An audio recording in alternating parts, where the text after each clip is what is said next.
Hello, everyone, and welcome to another episode of Butterfly Kisses, a journey of spiritual transformation. I am Amy Gray-Cunningham, your host, and today I am here with Pam Barosh, and she is a messenger of love who channels messages from angels and spirit.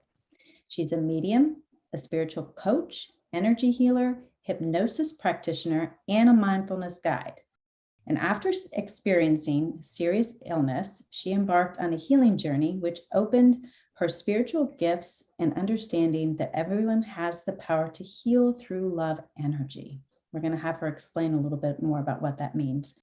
But in addition to her master's in psychology with a focus on mind, body, spirit wellness, she is trained in Reiki, crystal, chakra, and energy healing. She is also trained in hypnotherapy and past life regressions. And also she does forensic detective work. She helps guide others to tap into healing energy, connect to their soul's purpose, and manifest abundance in their lives. So everyone, please welcome Pam to our podcast today. And I'm so excited to have you here, Pam. Thank you so much for joining us. Thank you for having me here today. I'm excited to talk to you. Well, this is really exciting for me. All of your topics are things that I'm very passionate about. So thank you for being willing to be on the podcast today and sharing your experience with us and your journey. Can you tell us a little bit about how this happened and started, and what happened? What kind of illness did you have? It's really, when I got sick, I don't think there was really a definition for it. You know, it's one of those things where you go to the doctor and they don't know what's wrong with you. And then later on you realize, well, maybe I was just waking up. Maybe I was waking up spiritually, and it just kind of manifested in my body in different ways, whether that was physically or mentally or whatever it was. So it kind of pushed me real fast, like literally being pushed off the cliff. Okay, you're going to be spiritually guiding people now, so let's go do this thing, right? I didn't know what it was going to be, honestly. At first, I thought that, maybe I would just do some of this stuff for myself, learn meditations. And, I was going through this healing process for about a year where I did a lot of meditations, and I began to talk to angels, and I would pull cards for myself and read different things that were interesting. And during that time, I thought, oh, this is just fun. This is just kind of something to help me through the healing process. And I couldn't work at the time. I couldn't really do normal things. So this was a way for me to have something to hold on to. And that communication with angels and spirits really guided me a lot and helped me to know what is the next step in my healing process. Sometimes we close that off, we might not be feeling good all the time, 100%, but sometimes we'll close that off and we don't receive from it. Then we wonder why we're struggling as much. And it's like, how often do you take time during your day to connect in that way? And part of it is connecting to yourself, just seeing what do you need, what's going on, what's bothering you, what needs to shift out, right? Mm-hmm. The other part is just connecting to that higher source. So whatever that feels like that is for that person, everybody's different. Somebody might say, well, I like connecting to the universe, or I like angels, or I have certain, religious beliefs, whatever it is that they focus on for their peace and love. That's where you get that balance, right? So I think at the time when I was waking up, I was going through a part where I wasn't listening to that. I was basically tuned out. You know how it gets. You're just going from one thing to the next. Just you're on the checklist. Okay, these are the things I need to do, right? All the physical things. Let's go to the grocery store. Let's, take care of the kids. Let's do our job every day. We're just going through all these things. But then where is the self-care and all of that? Where is the spiritual connection and all of that? And, I probably could have had more. I think I was doing it sometimes in tiny doses. Like if I went to walk outside, that was kind of my connection earlier on before I was really aware of what that was. I just thought, oh, I'm helping my body when I would go exercise, right? But technically, when I would go walk outside, I would get a lot of ideas come to me. It's like stuff would begin to flow, because you get stagnant if you're not allowing your energy to move, right?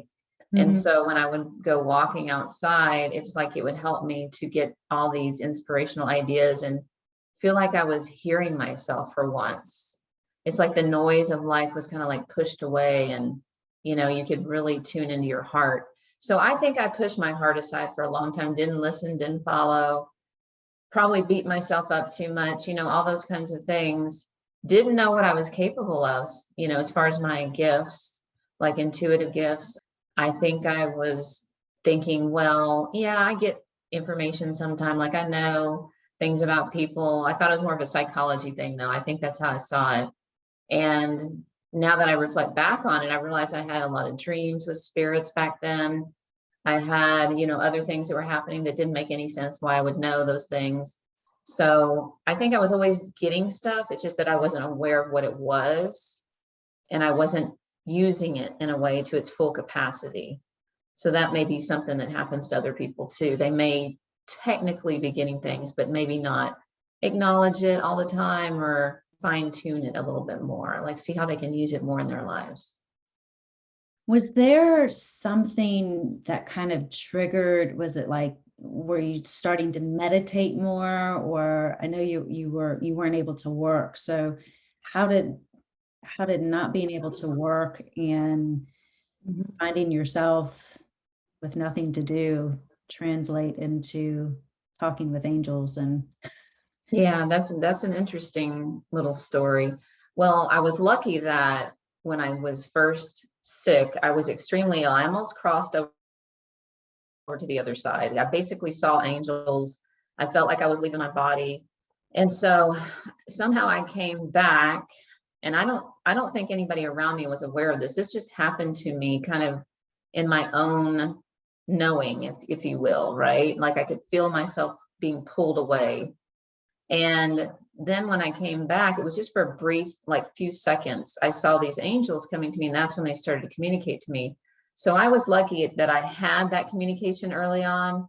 Not everybody has that right away. It may take time through meditating or something else, but it did come to me because as I'm explaining this to you, just imagine, like, when you meditate, you're a little bit more away from your physicalness. You're kind of like letting yourself be lifted up to a higher plane, right? And so that's what was happening. Because I was so sick, I was more detached from my body, so I could communicate to them more. See, I was crossing into their dimension a little bit. And that's why I opened up in the way I did.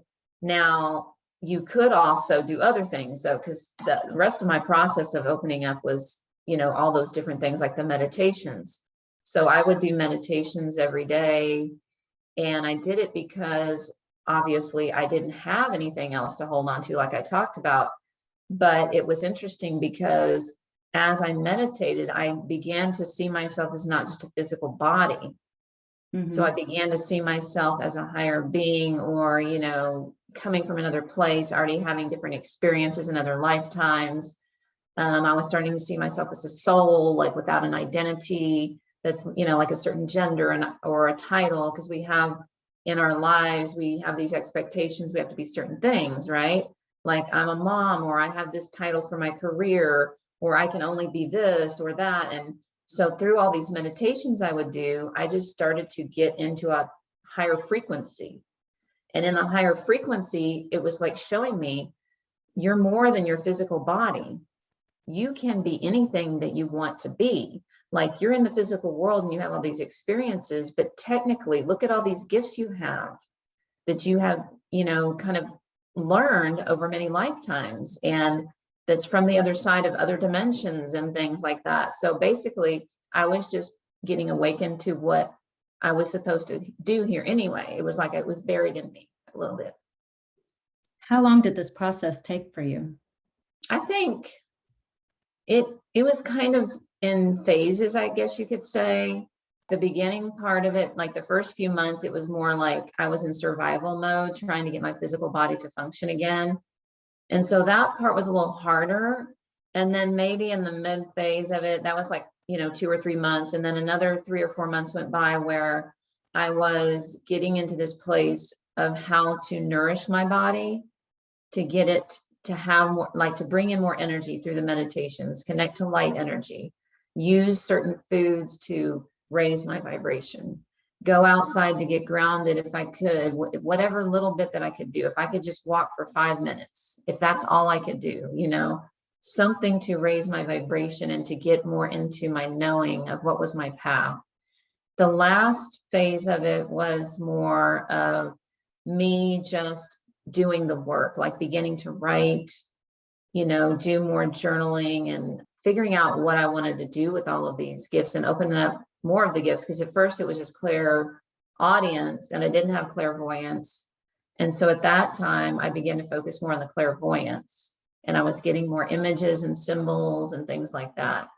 So it probably took about a year from start to finish of me getting from this place of being completely not physically able to walk or drive or, do any normal thing that you would. Just imagine your whole life taken away from you, to the other side of it. That year later, I was able to do everything. And plus I was a lot better.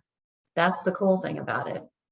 I was not that same person anymore in a lot of ways, not just my identity, but I was understanding of my spiritual purpose. Like I knew what I was going to do more. And I also had that better physical nature of myself. I knew that certain things made me feel drained physically, and that had to stop. I couldn't do those things anymore. And I needed to take care of myself in certain ways that I wasn't. Like, how sometimes you take care of other people more. And it's easy. Like if you're a caregiver type of person, if you're very nurturing, you may tend to go towards caring for other people as something that fills you up a lot. And it's just it's like this automatic response to want to help other people. But when you're doing that, if you're not doing it for yourself first, then eventually you do feel it. You do feel that you're depleted or maybe unbalanced, or there's a sense of, nobody's giving back to you in a way, because you're putting that frequency out that I have to give, I have to give, I have to give, but you're not giving out the frequency that I can receive. I'm open to receiving. See, there's a difference there. And I think that was what was going on with me. I was stuck in that one frequency of just giving and giving and giving, and not really looking at myself, seeing what I needed, maybe asking for help sometimes too, because we don't always do that. Yes, asking for help sometimes is probably the hardest thing that I've had to learn to do. And you bring up a good point about frequencies, and what we put out there is also what we receive back as well with the law of attraction. Can you explain the law of attraction a little bit more? Yeah, for me, I guess I see law of attraction a little bit different than maybe some people do. And I know everybody has a different thought on that, what that would be. First of all, I mean, I think the common thread through all of it is whatever your frequency is what you will experience, right? So, it's a simple thing. Like if you're feeling sad one day, then you might encounter other situations that make you feel even more sad, or there's people around you like that. Or if you're angry, then people are going to do things that kind of bring that out more. You'll see it more in other people. And I'm not saying we should blame ourselves for that, but we just have these ways that sometimes we get stuck in something too much. So let me give you an example. Let's say you're driving down the road and somebody does something on the road and you don't like it, right? And you're kind of mad and frustrated at them. Well, I mean, you can go into it, and sometimes the anger just comes out before you even realize what you're doing. What do you do with it? Do you keep going with it? You see? Or do you just let that go and maybe not let it overtake you, and see that person as another human being that's just like you? Maybe that's you that you're seeing. I see that in other people. Like I always look at other people as, well, maybe they're having a bad day, or maybe that's a version of myself, or maybe I should love that person because I should love myself. Or maybe if I love that person, I'll understand that there's a connection with everybody, and that will come back to me. But if I do the opposite, what am I going to get back? And so it can be hard. It's hard to do that sometimes when you see other people going through things, and maybe we forget to be compassionate in every situation, right? Because we get frustrated with things. But do you stay in it, or do you get out of it? That's the bottom line with law of attraction. Do you shift yourself away from it? Do you have your awareness to say, okay, I'm doing that thing again where I'm getting stuck, or I'm getting angry, or I'm not believing in myself, or whatever's happening there. Those are things that, as long as we have the awareness, I don't think we're as affected by those energies. But it's when we get stuck in it and we keep repeating it and do things that don't work, we're attracting those things that are going to make it challenging, and it's going to feel like obstacles. But overall, for me, law of attraction is a frequency of love energy. So I see it as, if you hold the frequency of love within you, and this isn't an unconditional love state, right? It's not like, oh, I'll love you if, it's, I love you, right? It's simple. There's no other attachments to it. So, and you're saying that to yourself too, when we're talking about this frequency. Like, you love yourself no matter what you're doing that day, no matter what went wrong, or if you look in the mirror and just feel like you feel off that day or whatever, you love yourself anyway. You just say, okay, I love you. Just where you are right now, with no expectations. I love you, because right now you're learning. I'm learning. You see, that's how it works, is you just start to realize that everything that we encounter is just another way for us to find love. When we find love, the way I see that law of attraction idea is that when we find that love and we emit that frequency, that's where we do some serious law of attraction for the things we really desire. But if we're in that place of, oh, I'm not sure if I'm ready, I'm feeling kind of ambivalent about it, I'm a little scared of it, I'm doing something to myself, like judging myself, whatever it is, if we're still in that state, it's hard to receive all of the abundance of things that can come to us, because we're really not technically as open. We're still in that place of discovering. We haven't quite gotten there yet, but we're going to go back and forth at times anyway. Even if we do open up and we're completely in this higher frequency, for the most part, we're never going to stay perfectly at one frequency. But if we open up to it and we start to embrace who we are as this higher soul that basically can do anything, when we do that, then even if we bounce out of it and we have like different changes in our frequencies, for the most part, I would say the momentum is that it's this big expansion of love. So even if something happens along the way, it's like, as you create that love expansion, those things bounce off of you, or you shift out of it really quickly. You notice it and you say, no, thank you. That was the old me. This is the new me. So it's just, and sometimes you have to see that stuff, that feeling, that frequency in yourself before you're actually seeing it in your world, right? And for a long time, if it takes a long time for you, because some people resist it a little bit more. So the more you resist it, the longer it's going to take. It's like just knowing that there's a timing for it. When you fully are breaking through all those things that were kind of binding you in that state of fear, or, not doing what your calling is, or not following your passion, or whatever that is, to really be yourself. Once you break free from that, then you're starting to get into the next level. Like, you go up to another frequency, right? Once you break through those things, and that it's like a freedom. It's just like you go, oh, well, I'm not going to worry about what anybody thinks anymore. Like, I'm just going to do what I want to do. I'm going to follow my thing no matter what. And even when I do my stuff, I find that there's times when I know people might look at me a certain way, because, that's just the way life is. That's what we do, right? We analyze everything. Our left brain just wants to take over and say, oh, let me compare that to this. And we look at people in the media a certain way. And so for me, sometimes I feel that sense of that energy in the world too. But I just tell myself that I came here to share messages of love. And that's what I'm going to do, even if maybe not everybody's open to receive it.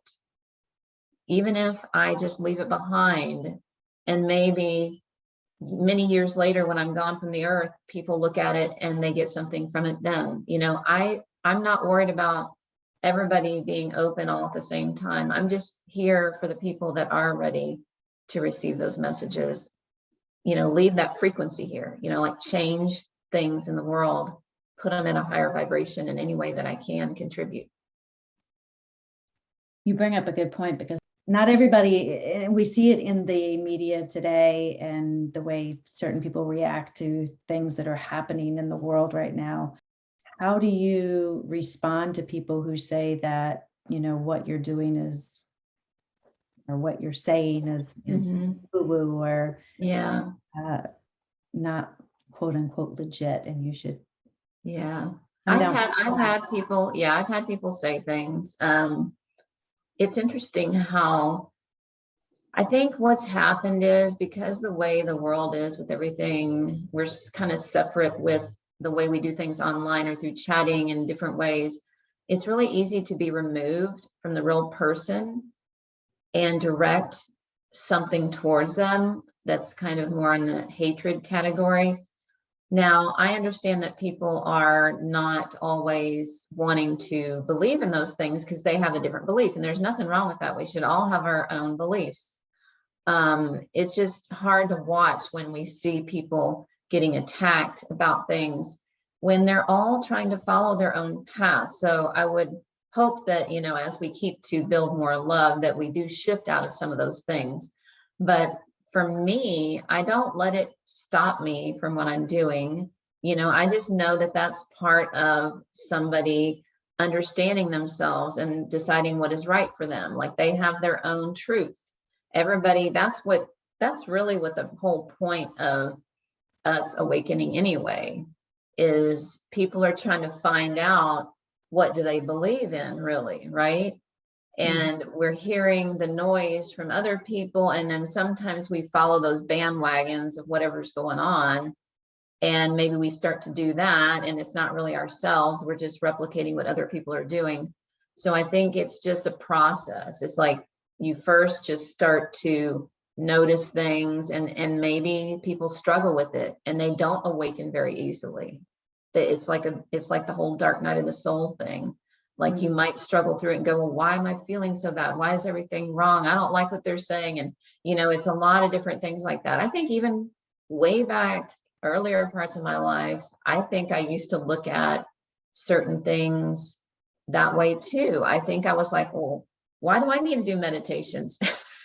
You see what I mean? Like, it depends on where you're at. Like, if somebody's at the point where, okay, I want to trust in a medium giving me a reading, then they're awakened to that. But maybe somebody else is only open to, let me just listen to some meditation music. And maybe another person, it's something else, like they're connecting with groups of people where they're hanging out and doing something that they like to do together. So everybody has their way of getting there, if you will. So it's always different for everybody. Not everybody's going to embrace, what I do and believe that I'm communicating to spirits, or, however they want to look at it. I know what my truth is, though, and that's what's important, right? I know that what I'm receiving is real. I wouldn't do this if I didn't think it was. I don't think a person would put themselves in the public eye to deliver all these messages, to do things that are way out there, because I do all the channeling and everything, and change their whole lives so everybody can see them in that way, right? And just, it's kind of like being naked in the world, right? And why would somebody do that and not do it for real, right? Like, I'm making a sacrifice by doing that. I'm kind of giving up some of my privacy a little bit, and I'm kind of putting myself out there fully in my power. And I'm just doing it because I know I can help people in some way by connecting them to their higher connections, whatever that is for them. So as long as I know that what I'm doing is good work, I can continue to do that. So I don't let it really get to me like that. I just keep moving through it. And you just get to where it's kind of like when you get older, you get to this place of, I don't care what people think anymore. You finally stop hiding and wearing the mask and not speaking up for your truth and what you think is right for you.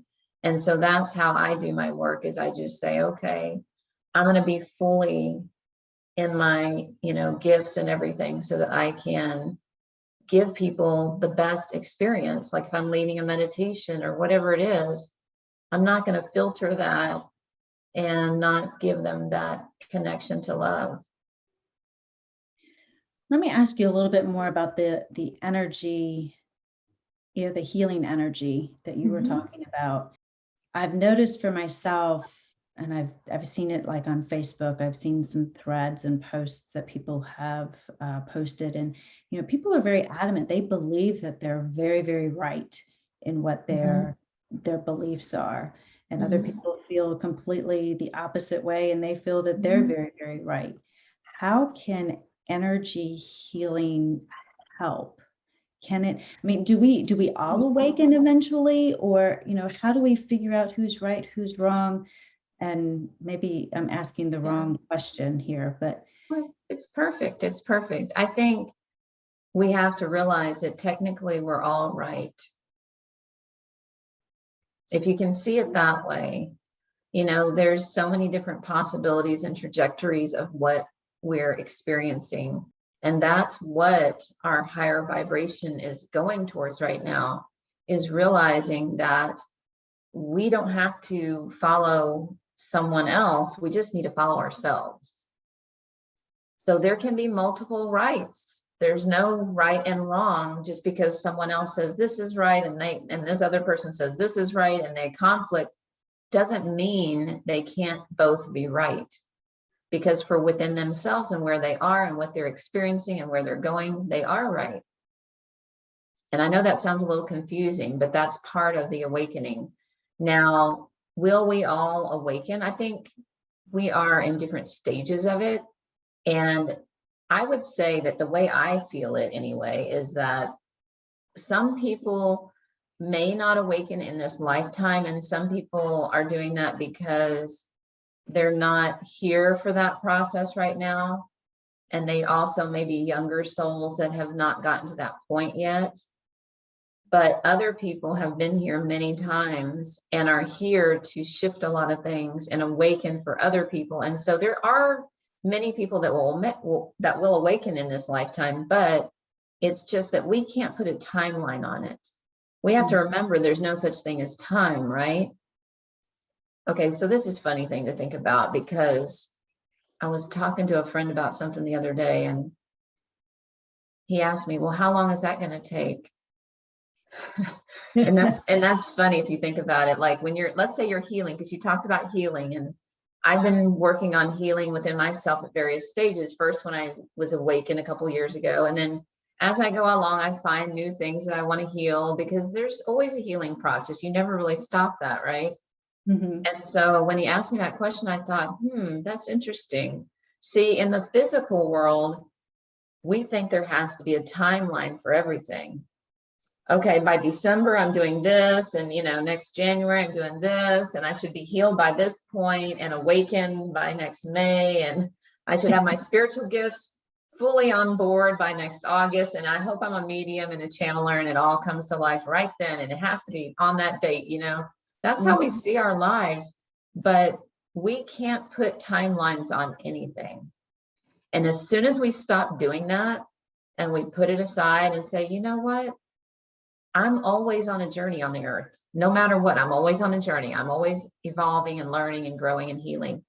And so there's no place I really need to be and no timeline that I need to be on. What I need to be is in the present moment, fully experiencing my life. Because if you think about it, let's just put it out there in this way. If we don't know when we're going to leave the earth necessarily, right? We could be going along saying, well, let's see if we can be awakened by such and such date. But then technically, what if we leave before that date? You see, like we're just kind of always playing along with this little pathway, like it's 1,000 years long, and we can do this kind of, let me keep a calendar forever and ever. But technically, if we're living fully in each moment, like even right now, if we're just fully in our presence, then we don't need to worry about the timeline anymore. We're just awakened where we need to be right now, and that's it. And then when we get to the other side, we're going to go, oh my gosh, we made it so hard. And that is true. I think we all kind of make it a little hard at times, and they laugh at us sometimes. Okay. The spirits will laugh at us because we sit there and make it harder for ourselves. We're like, this should be like an SAT or something. We should be studying. We should be like learning all kinds of things. We should get it all right, the right answers. And they're like, that's not what it's about. It's about the journey. It's about the connections with people. It's about loving and laughing and being fully in your spirit here. That's what we're here for. We're here to have our spiritual experience in the physical plane. So we just need to use our bodies, but also let our spirit come through our bodies, right?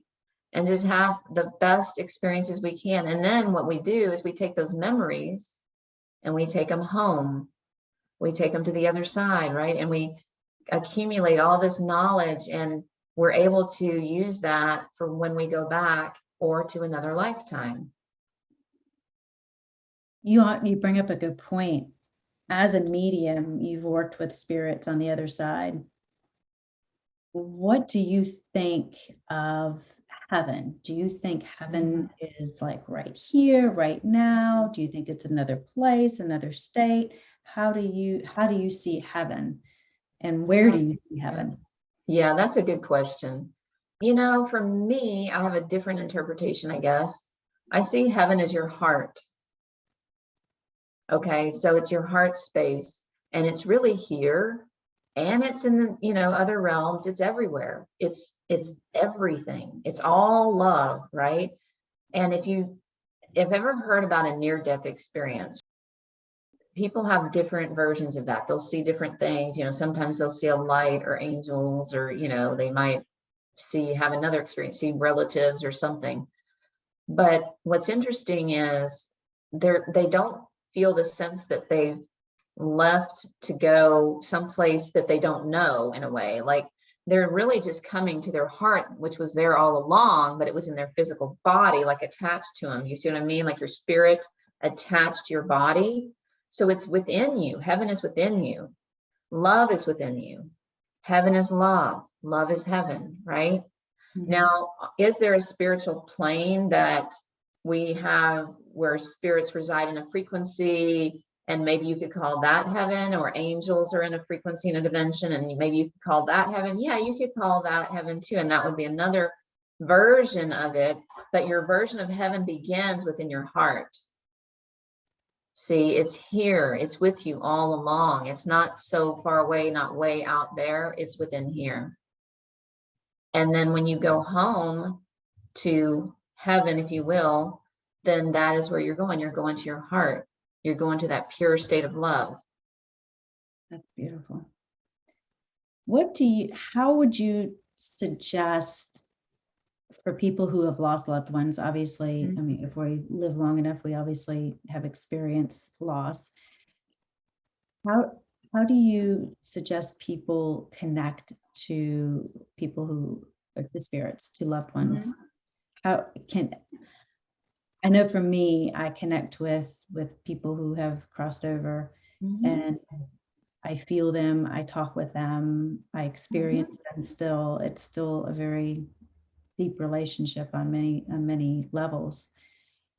Can you give some examples of ways for people to connect with loved ones? Well, one of the first things that I always suggest is when you receive something, let's say that a sign comes up, right? Like it's something that just reminds you of them. It could be a butterfly, or maybe they had a certain sign that they said, I'm going to send you this sign, or there's a favorite song you have, whatever it is. If it comes up and you think of them, I would take that moment and really acknowledge it, because they're trying to communicate with you.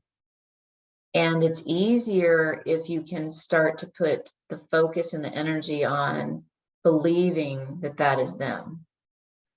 So sometimes that's harder to do at the beginning. If we recently lose someone, you might be in grief, and it's a little bit harder to open up to that. One of the things that they have told me is that when we're sad, they're sad. When we're happy, they're happy. So if we get stuck in grief for too long, it's harder for them to connect to us because they don't like that feeling, but they do try to help us. And they'll try to come up to our energy and kind of like change it a little bit or put thoughts into our head to make us think of positive things or positive memories. So first acknowledge it. That would be one thing that you can do. And then when you get more comfortable with it and you feel like you're getting those signs, then I would begin to ask them questions. You know, just have a conversation with them, whether it's in your head or out loud, however you want to do it, and just basically try to connect to them. And remember, when you're doing that, you're using your heart. You're not really using your mind to do that. You're using your heart to connect to them. So if you want to maybe make that a little easier, you could have it be kind of a ritual thing where you maybe bring out a candle or something, or, you know, play some music, or maybe you have a picture of them or something like that while you're doing that, right? And they're there trying to connect you in that way, and they want to bring it in stronger, but it's just that you have to begin to practice it and see if you can hold on to it and kind of grow, let it be more. And I think some spirits I've noticed when they come through for me, sometimes their energy is not as strong. So I just noticed that some spirits are very determined. And so remember that their personalities are the same. And so if they normally are, you know, that kind of life of the party person, and they're just the one that has to talk first, they will connect to you pretty easily, and you probably don't have to do as much to pull them in. If they're one that was a little shy, you know, maybe they didn't speak up as much, or they just kind of, you know, had a different type of introverted personality, they might not come to you in that way. They might come more subtle ways, and it might take a little bit more to communicate to them and feel like you're getting the messages. But either way, they will come to you in some fashion, whatever feels right to them. But remember that they'll bring their personality. And so I even see, like, when I see spirits, I see them wearing certain clothing. Sometimes they have, I guess, props is what you would say. Like they might be wearing a hat or sitting in a chair or have something else with them, or flowers, or I don't know, just different things. So use your mind's eye, and in the next stage of opening up, what you would do is kind of close your eyes and see if any visuals come to you. You know, do you get an image of something? Not like that you see it, that you sense it in your mind, right? Like it's something that just comes to you. Like, you know, when you try to not think of anything in your mind, you try to clear it out, and then all of a sudden something comes to you. They'll put stuff in there like that. They'll put little images or a memory. They might give you a memory of something that happened years ago. So you might remember that, oh, I was having fun with them at this party, or this, you know, time that we connected, and you'll start to have that memory. Well, that memory is them communicating to you. So how can you trust that that's an actual communication from them and not something that you're just making up in your head? Well, I guess I'm a little bit more trusting in general. I always feel like everything has meaning. Everything has significance, and synchronistic moments are everywhere, and we just don't always notice that. So for me, I see it a little differently. I see it as every time we have those memories, they're not coming up for nothing. They're actually with us, because we have to remember that they're always with us. So we're not having these memories 25 times a day, right? Now, if it was repeating that much, then I might say, okay, well, maybe that is the mind trying to create something. But if it just comes up randomly, that is them connecting to you. So just notice when something just seems to come out of nowhere, or maybe it's an anniversary for something, right? And you forgot, but then something comes up where you have that memory or an image or something reminds you, like somebody crosses your path and says something to you that brings that into your memory again. See, that's them. That's the synchronicity, the thing that is kind of connecting the dots from that point in time when they had that memory with you to now. So it's just you'll get little nudges like that, where it's like you can't deny it. Like it's just obvious that that is what it is. That's so awesome. That just, for me, connecting with loved ones is very interesting. I enjoy doing those. So you have a new book coming out, Shine from Your Soul.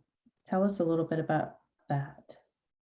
what So that. Shine from Your Soul was a book that I started to write when I was going through this healing process, like we talked about earlier. And I just initially was writing to work on my healing. And one day I wrote something down when I was thinking about the idea of writing a book. And I just started writing down some thoughts, and I kind of put it aside. And then I thought, well, that was interesting, but I don't think that's anything, right?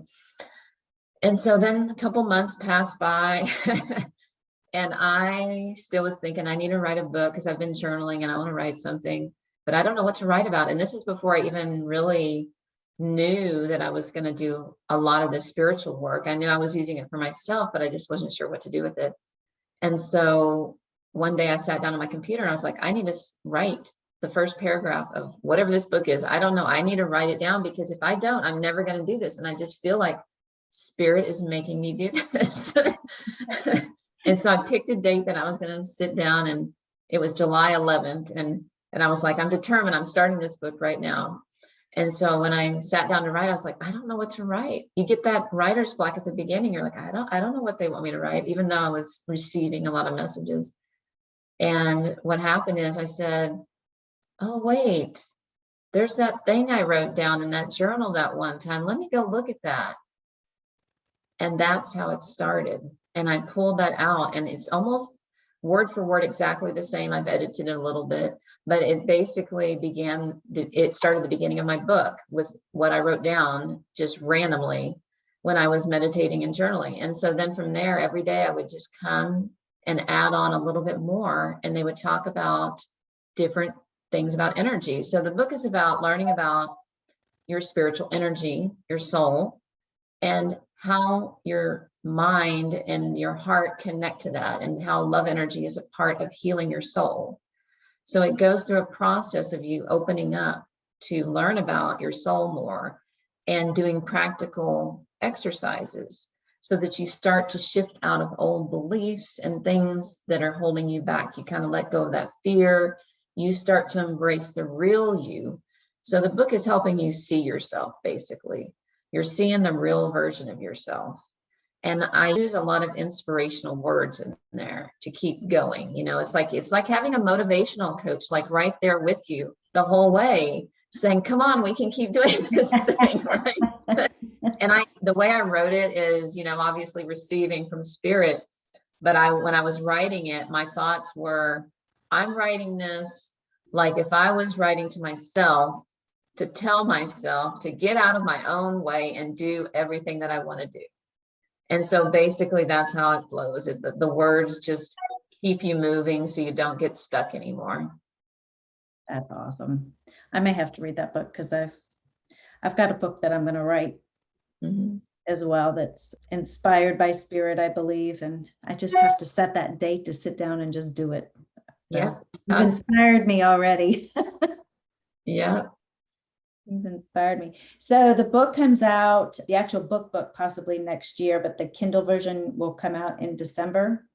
Yes, later this year, the Kindle version will be out. I'm hoping that that'll allow everybody to start to connect to it and, begin to apply some of the exercises. And then because we're going into a new year in January, when the new year rolls around and the printed book comes out, we can all start doing this new thing. It's like a New Year's resolution, right? Like being the new you, the version of you that you always wanted to be. I love it. That's great. Yeah, great. PamBarosh.com/shine-love. If they go there, they can sign up for your email and receive updates on when your book is going to come out. Yeah, if you go to my website, PamBarosh.com, you can get on my email list. And what I will send you is you'll be getting a lot of information, a lot of things about free meditations. And I do Facebook Lives, a lot of things that are going on in the community. But also you can download my free ebook that helps you learn about abundance. And then when you're on the email list, you'll be the first to know about when my book comes out. That's awesome.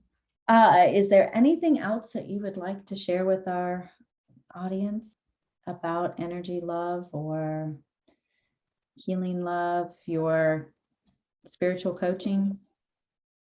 Yeah, if anybody's interested in doing a session with me, you can go to my website. I do a lot of different, very unique type of sessions with people, even if, like I have hypnosis and past life regressions, I offer those, but I also do something where I offer what you need. I cater it to you. So if it's, a mix of different things, like we work with the chakras, or we work with coaching a little bit, mentoring, whatever it is you need, we can tailor it to what you're needing at that time. And I can ask Spirit, what would be the best thing to work on? So if you're not sure, just send me an email and we'll connect and we can talk about it and see how I can help you with that process. And I want to leave everybody with the thought of, right now, we are going through big shifts in the world. And so just be aware that it is difficult at times. Sometimes we feel really intense energies that are fear-based, that are in the collective, or, there's things that we're opening within ourselves, healing trauma and whatnot. And so know that that love can help you move through it. And we can all do this together. Thank you. I do have another quick question for you, and it's something I ask all of my guests. If you had the opportunity to sit and talk with someone on a park bench, whether it's someone dead or alive, who would it be, and what would you talk about? Okay, so I'm going to say this because it came into my consciousness right now, and I actually looked at something with him earlier. Albert Einstein is who I want to sit with. That's a good one. I haven't heard him before. Yes. I mean, because he has come to me a few times, and I haven't had the long conversation yet. I think I need to do that. I would be fascinated, honestly, and I think there's so many things we could talk about. I'm not even sure where it would go, but it would probably be more about, universal energy and, what he thinks about what we're experiencing in the world here. You'll have to let me know if you ever do talk with them. Yeah, I probably will. I'll probably do it on my YouTube channel. That would be really cool. That would be really cool. Well, Pam, thank you so much for joining us today. And this has been so interesting. I love hearing about your story and working with the angels and your insight on spirituality and how to connect with loved ones. It's very inspiring. And I thank you for that. And thank you. I really appreciated the time to talk to you about it. Every time I talk to someone about all of these things, it's like stuff comes out that I didn't know was going to come out. And it helps me. See, it helps me too. And it helps me realize there's so much more to this journey. There definitely is. And just so everyone knows, I will have Pam's contact information and all of her social media on the information part of the podcast, so you can find all that there as well. Thank you so much, Pam. I appreciate you joining us today, and thank you. Thank you for joining me on another episode of Butterfly Kisses, a journey of spiritual transformation. If you like what you've heard, please subscribe by hitting the subscribe button. This way you won't miss it when a new episode is released. Also join me on the Facebook page at Butterfly Kisses Podcast. Here we can continue the conversations we've been discussing on these podcasts, and you can also ask questions of our guests as well. Also, if you're interested in learning more about Akashic Record readings, you can schedule a free 15-minute consultation with me on the Facebook page, or you can do so by visiting my website at amygray-cunningham.com. Again, thank you, and remember, always spread your gorgeous wings, my friend, and fly. Until next time, see ya.